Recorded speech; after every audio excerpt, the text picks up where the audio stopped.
Tapi ternyata hari ini kita juga surprise nih ya, bapak-bapak, ibu-ibu ya. Ternyata majelisnya diganti semuanya.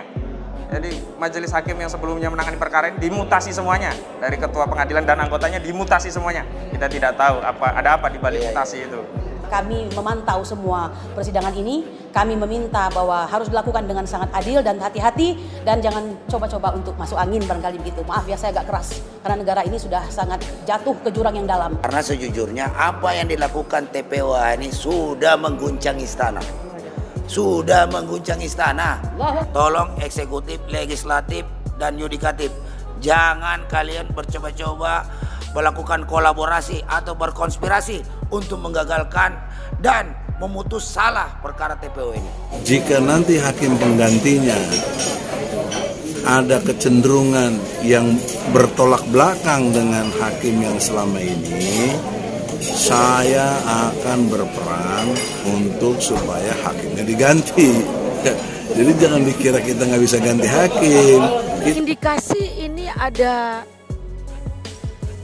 sebuah penekanan atau sebuah intervensi. Bismillahirrahmanirrahim. Assalamualaikum warahmatullahi wabarakatuh. Alhamdulillah hari ini pada sidang yang keberapa saya lupa sampai karena panjangnya perjuangan, tapi Bismillahirrahmanirrahim, takbir. Panjang umur perjuangan. Hari ini kita sidang melawan saudara Presiden Joko Widodo. Sedianya hari ini dari pihak Presiden menyampaikan bukti-bukti awal berkaitan dengan adanya upaya eksepsi yang diajukan oleh Presiden Joko Widodo berkaitan dengan kompetensi absolut, yakni dari jawaban Presiden Joko Widodo mengatakan bahwa rakyat ini tidak punya hak untuk mengajukan gugatan di Pengadilan Negeri Jakarta Pusat. Jawaban dari Presiden Joko Widodo menyatakan bahwa Pengadilan Negeri tidak berwenang untuk mengadili perkara yang diajukan oleh penggugat, yakni rakyat ini terhadap presidennya. Nah, karena itu kemudian majelis hakim membuat putusan sela namanya. Tapi sebelum putusan sela terkait kewenangan atau kompetensi mengadili dari Pengadilan Negeri Jakarta Pusat, tergugat dari Presiden Joko Widodo hari ini pada hari ini hari apa? Selasa ya. Senin tanggal 4 ya. 4 Oktober 2021 ini sedianya mengajukan bukti-bukti awal berkaitan dengan eksepsi yang disampaikan. Dan setelah bukti awal itu biasanya nanti ada putusan sela. Tapi ternyata hari ini kita juga surprise nih ya, bapak-bapak, ibu-ibu ya. Ternyata majelisnya diganti semuanya. Jadi majelis hakim yang sebelumnya menangani perkara ini dimutasi semuanya. Dari ketua pengadilan dan anggotanya dimutasi semuanya. Kita tidak tahu ada apa di balik mutasi itu.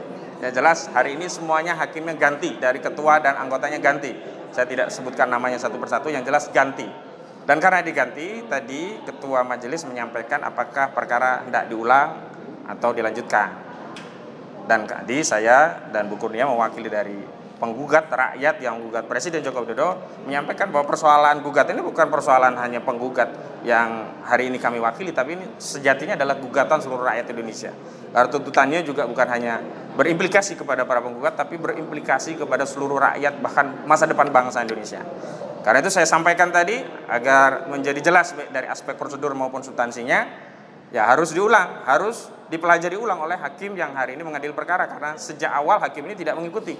Biasanya kan kalau diganti cuman hakim ketuanya atau salah satu hakim anggotanya, sehingga hakim-hakim yang lain masih mengikuti prosesnya sehingga tidak tertinggal, atau kalau kita bisa katakan tidak harus belajar lagi mengulang gitu. Tapi hari ini karena semua majelis hakimnya baru, kami tadi minta agar opsi ditunda dulu agar majelis hakim membaca dan mempelajari perkara. Karena sebelumnya juga sudah ada kontroversi, misalkan kita menolak legal standing daripada tergugat yang saat itu tidak ditandatangani dari surat kuasa Joko Widodo, hanya melalui Jaksa Agung, dan hari ini harus diulang lagi. Maka kami persilahkan majelis hakim 1 minggu untuk membaca kembali ya perkara ini.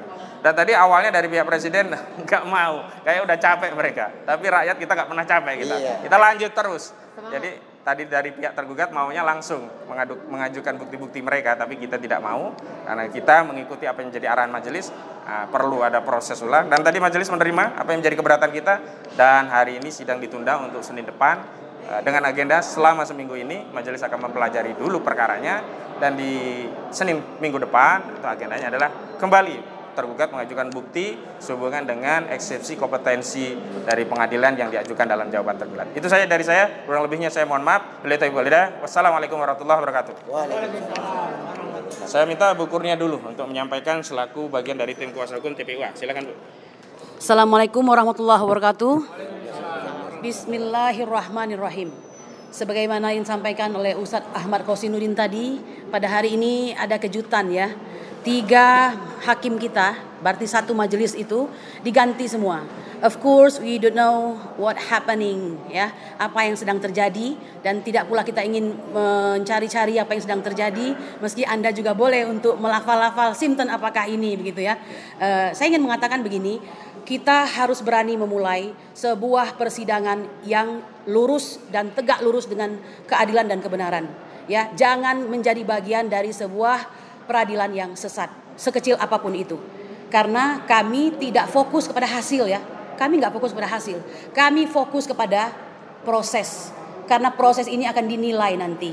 Bahwa presiden dan grupnya barangkali tidak begitu percaya dengan yang seperti ini. Nah, mohon maaf, kami sangat percaya. Nah, lain daripada itu, kami ingin mengatakan bahwa alhamdulillah anak-anak bangsa ini di bawah TPUA, para prinsipal-prinsipal yang kokoh tidak akan pernah merasa capek dan bosan.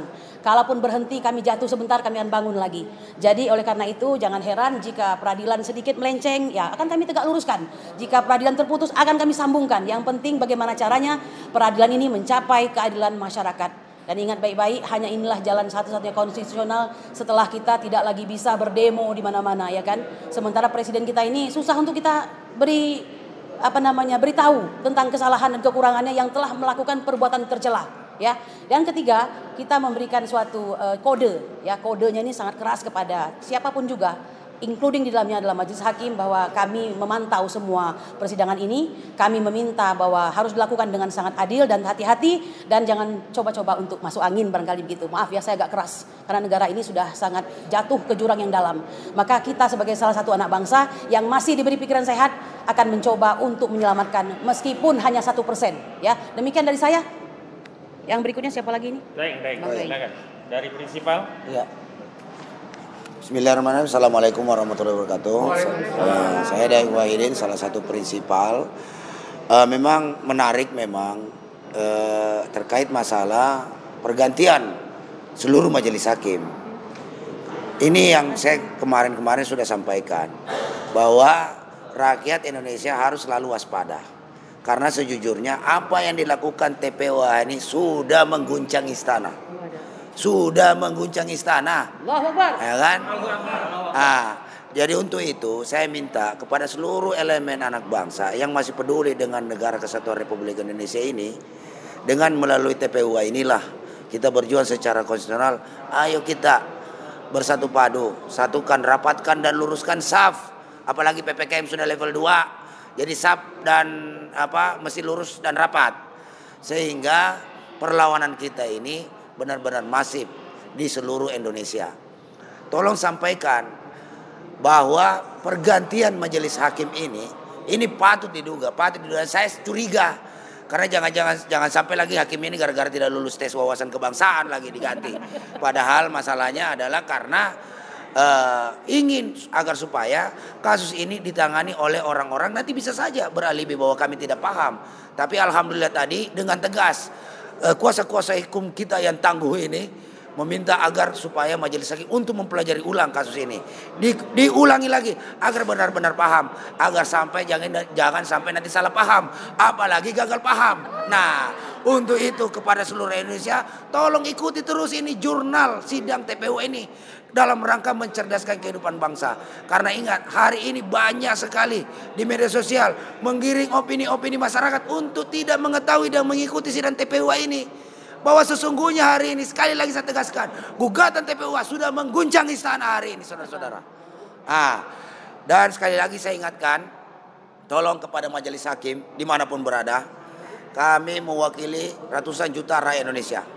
Apabila saudara majelis hakim tidak memutuskan seadil-adilnya dan sebenar-benarnya berdasarkan gugatan yang disampaikan dan bukti-bukti nanti akan disampaikan di pengadilan oleh TPU ini, maka jangan salahkan rakyat Indonesia ketika rakyat Indonesia akan mendoakan Anda, menistakan Anda. Ingat, doa-doa orang terzolimi itu tidak ada hijab bagi Allah.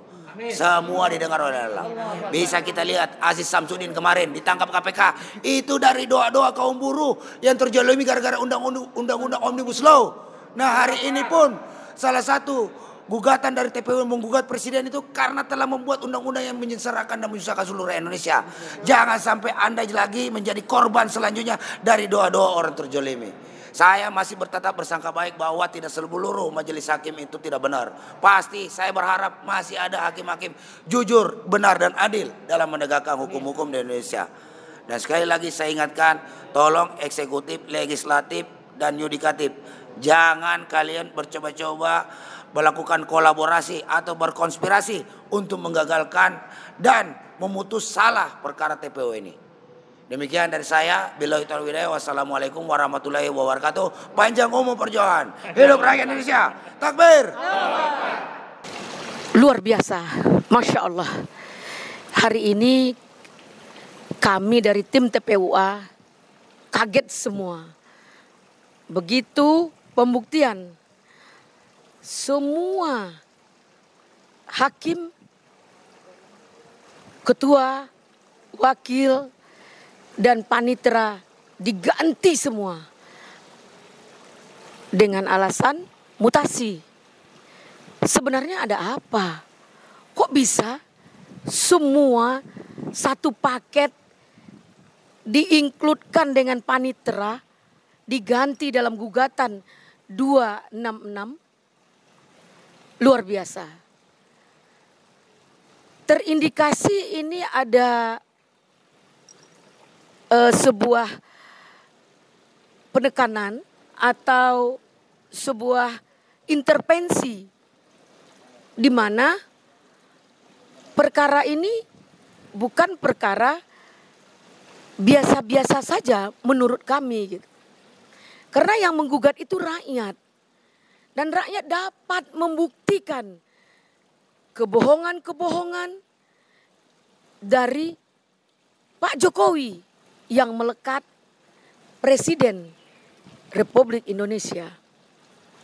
Sekali lagi kami meminta kepada eksekutif, yudikatif, legislatif, tolong dalam gugatan rakyat ini jalankan profesional.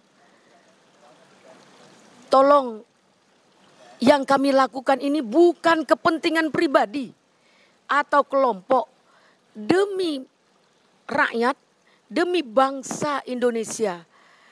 Karena kita sudah melihat bahwa hukum adalah panglima tertinggi.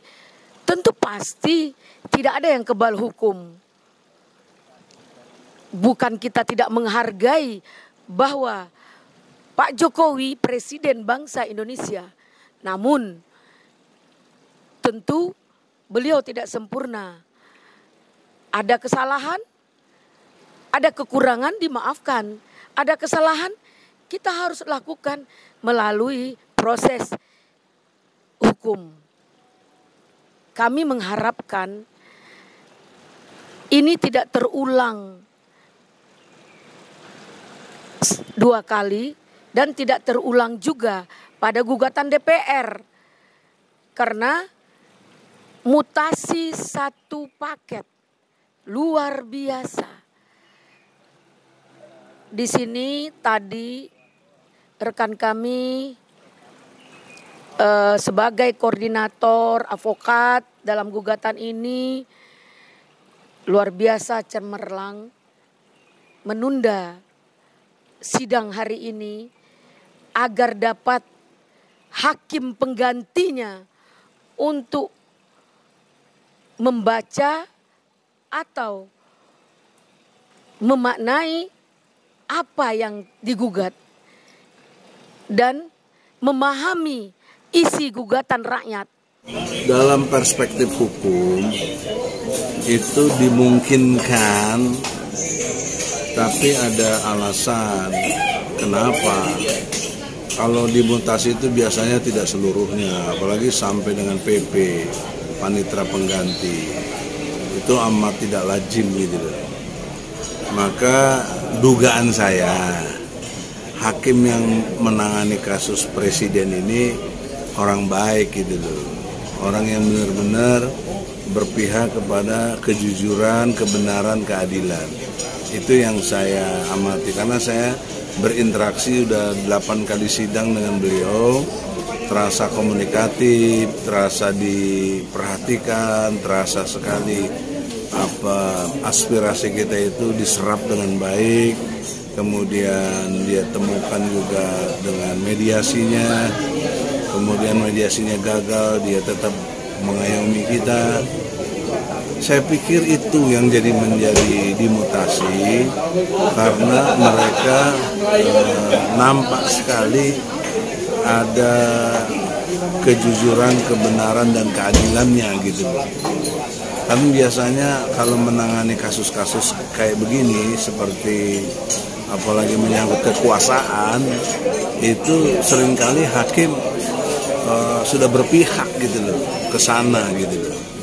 Tapi nampaknya ini dia tidak mau berpihak, dia kasih banyak kesempatan kita untuk berargumentasi dan pendapat-pendapat yang perlu disampaikan.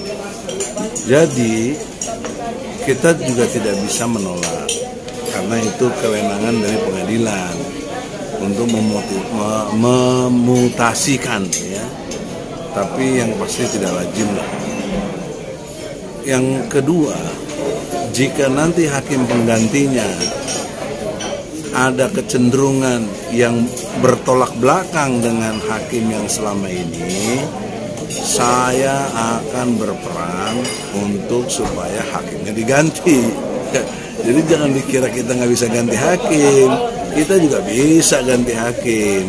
Kita minta kepada ketua pengadilan, ini hakimnya berpihak kepada rejim, kepada kekuasaan, apabila tergugat, itu tidak layak jadi hakim. Hakim itu kan harus bijaksana, hakim itu harus mempertimbangkan semua hal, tidak boleh berpihak. Jadi dugaan saya ke depan ini, kalau hakimnya bertindak sebagai satu kondisinya dia berpihak kepada rejim, nanti kita lihatlah, kan kelihatan itu. Saya akan tuntut ganti hakim. Itu poin pentingnya. Yang kedua, dalam konteks kasus presiden ini seluruh dunia nggak ada kejadian begini. Seluruh dunia mana, negara mana yang presidennya digugat? Tidak ada. Cuma di Indonesia satu-satunya. Jadi ini presiden yang baik, sedikit juga menjadi satu jurisprudensi yang baik, artinya presiden bisa digugat. Saya mendengar juga tadi alasan mereka bahwa presiden tidak bisa digugat. Itu hal yang sangat tidak mengerti hukum. Saya sudah bilang, pintu masuk kita ini ada 3. Pintu perdata, pintu pidana, pintu tata negara. Pada tingkat awal, pintu perdata yang kita pakai pasal 1365. Jadi tolong dipahami orang-orang yang para penegak hukum, bahwa pasal 1365 itu setiap perbuatan yang menimbulkan kerugian atau yang melakukan satu perbuatan melawan hukum kemudian menimbulkan kerugian bagi orang lain, maka berkewajiban orang itu mengganti. Nah, kita pakai pasal ini, dan ini mungkin, makanya presiden siapa? Presiden kan sama dengan kita. Dia equal before the law. Dia sama di pasal 27, ingat ayat 1 UUD 45. Presiden dan semua warga negara berkesamaan kedudukannya dalam pemerintahan dan hukum tanpa kecuali. Tanpa kecuali. Jadi masa ini hukum dasar gini mesti diterangin lagi, saya heran. Jadi dengan kondisi objektif itu, apa yang tidak bisa digugat? Bisa presiden digugat. Pintu masuknya perdata, makanya lewat PN. Nah, nanti berproses pembuktian, karena pembuktiannya saklek dan jelas terbukti, nggak mungkin bisa dikalahkan gitu loh. Apa? Karena sudah terjadi. Misalnya apa? Buyback Indosat. Itu dari tahun 2014 buyback Indosat. Dulu dijual cuma 5 triliun. Sekarang udah berapa untungnya? Udah ratusan triliun. Kok nggak di buyback lagi? Kok nggak diambil lagi? Itu kan kebohongan yang nyata gitu loh. Kemudian mobil SMK, itu kebohongan yang nyata. Nggak mungkin anak SMK bisa bikin mobil, itu nggak mungkin. Karena untuk bikin mobil itu harus ada 5.000 item untuk komponen mobil itu. Kalau pesawat 50.000. Saya bisa ngomong gini karena pernah diterangkan oleh Habibie, almarhum presiden kita yang ketiga. Karena saya pernah ikut beliau bersama almarhum juga Pak Adi Sasono. Jadi dalam perspektif hukum dan teknologi yang ada, tidak mungkin itu dilakukan oleh anak-anak SMK itu. Pasti ini kebohongan yang nyata. Dan kebohongan yang nyata lagi apa? TKA malah pada masuk. 10.000 bahkan 10 juta akan dipersiapkan untuk masuk. Dan itu sudah masuk, sudah masuk lewat Sulawesi Tenggara dan beberapa tempat-tempat di Indonesia lainnya. Jadi justru tenaga kerja yang dari Indonesia tersisihkan. Nah itu kan sudah nyata juga kebohongan yang nyatanya. Kemudian impor, baik beras, baik gula maupun yang lainnya yang merupakan bahan pokok, bahkan sekarang mau dipajakin lagi. Itu kan satu kondisi objektif juga yang bohongnya nyata-nyata sekali. Jadi kami tidak hoak, kami tidak melakukan gerakan-gerakan yang sifatnya tidak benar, tapi betul-betul kebohongan yang dilakukan oleh Presiden. Nah ini perbuatan melawan hukum, apa? Tercela, karena diatur di pasal 7A. Pasal 7A dari Undang-Undang Dasar 45, salah satu itemnya adalah perbuatan tercela. Nah, seluruh dunia orang sepakat kalau orang berbohong itu perbuatan tercela. Nggak mungkin buat bohong nggak tercela. Nggak mungkin nggak jujur nggak tercela. Nah itu perbuatan tercela yang sudah saklek, jelas, bukti nyata. Mau dibantah apa coba? Karena sudah terjadi. Ya, sudah terjadi. Yang KPK aja baru-baru ini kemarin juga mau mempertahankan KPK, kalau perlu penyidiknya ditambah, nyatanya malah dipecat. Justru yang betul-betul bekerja baik malah dipecat. Itu kan fakta-fakta yang ada di depan muka kita, di depan pandangan kita semua, mengerti itu. Jadi persoalan seriusnya adalah bangsa kita ini kenapa kok mau aja dibohongi sama orang yang jelas-jelas pembohong, kemudian tetap didukung. Saya nggak habis pikir itu. Maka oleh karena itu saya dengan kemampuan ilmu yang saya punya sebagai sarjana hukum untuk betul-betul mempersoalkan ini menjadi satu kekuatan yang dahsyat untuk menggugat. Cuma ada di Indonesia menggugat presiden itu. Pak Arif, silakan Pak. Ya, Assalamualaikum warahmatullahi wabarakatuh. Saya Arif Iksan, salah satu prinsipal. Kita tahu tadi hakim semuanya diganti, bukan cuma satu, tapi tiga-tiganya. Ini menandakan bahwa sidang ini akan lebih panjang lagi. Oke, tapi tidak masalah. Saya sendiri dari Makassar, tiap ikut sidang pasti ke Jakarta. Tidak masalah buat kami, yang penting sidang ini bisa berjalan jujur, adil, dan berpihak ke masyarakat. Ya kan? Jadi sekarang sudah waktunya kita semua warga Indonesia bersatu, hilangkan ego kita masing-masing. Ayo kita sama-sama, apalagi sekarang sudah level 2, menandakan kita bisa kumpul. Ayo kita sama-sama ke PN untuk menghadiri ini dan memberi support kepada kami. Jadi satu lagi pembuktian bahwa yang selama ini berita yang beredar bahwa cuma sedikit segelintir orang yang menggugatan, ini membuktikan tiap kami sidang pasti ada yang datang.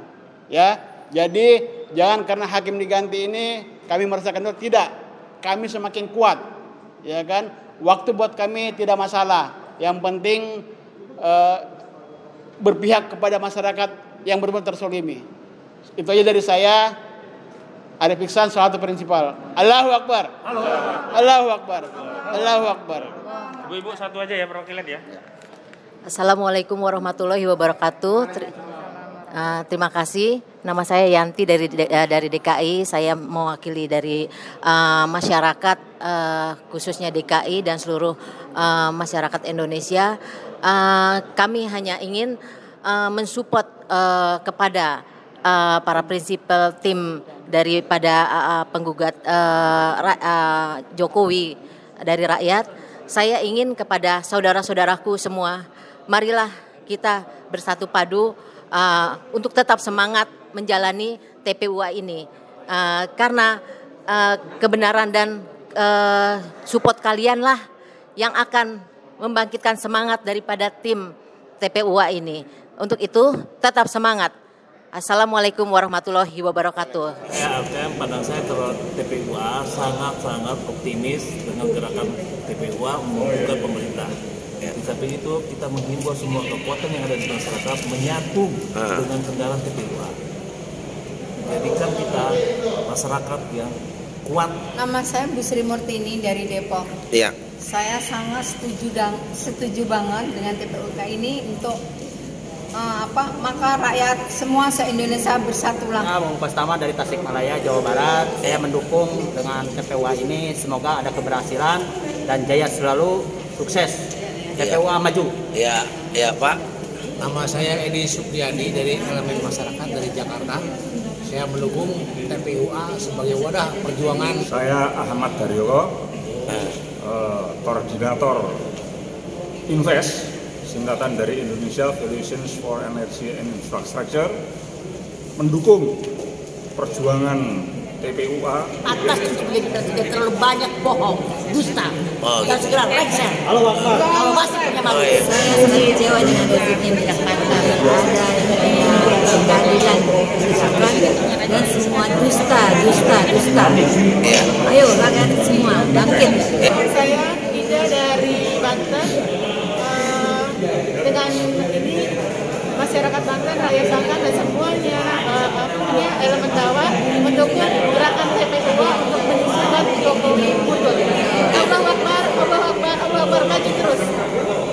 Nama bangsa Indonesia, ayo kita hilangkan ego kita masing-masing, hilangkan kepentingan pribadi, kita bersatu untuk melaksanakan kegiatan ini.